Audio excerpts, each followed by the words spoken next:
This was a factory. PSA's Aulnay plant in northern Paris, where once they made 700 cars a day, is grinding to a halt.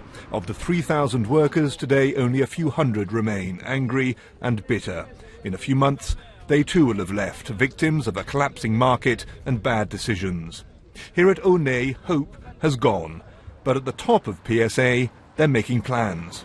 It's against this background of job cuts, closures, hemorrhaging cash that the PSA board meets here at its Paris headquarters. Now, the company itself isn't saying anything other than that it is looking at a number of potential unnamed strategic and commercial partnerships. But what the buzz says is that it's about a 1.5 billion euro injection of cash from the Chinese carmaker Dongfeng, possibly accompanied by a similar amount of cash from the French state.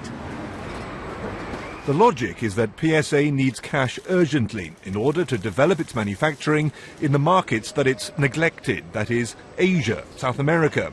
And today the only people with the big money to invest are the Chinese. It would be a huge strategic step, affecting control of what for a century has been a flagship of French industry. Not that for the workforce at Aulnay, it makes a huge difference who is at the helm. The fact that it's the Chinese is irrelevant. Workers are workers. Here we used to have 47 different nationalities making French cars. So don't try to scare us with talk about Chinese. That's not the real problem. The real problem is that on one side you've got stockholders of whatever nationality who want more and more and demand even greater dividends. And on the other you have the workers who are just being sent to the scrap heap. That's the real problem. This week, symbolically enough, sees the rollout of the last ever car from Aulnay, a Citroen C3. The rescue package, if it comes, will have no impact here. Hugh, Schofield, BBC News, Paris.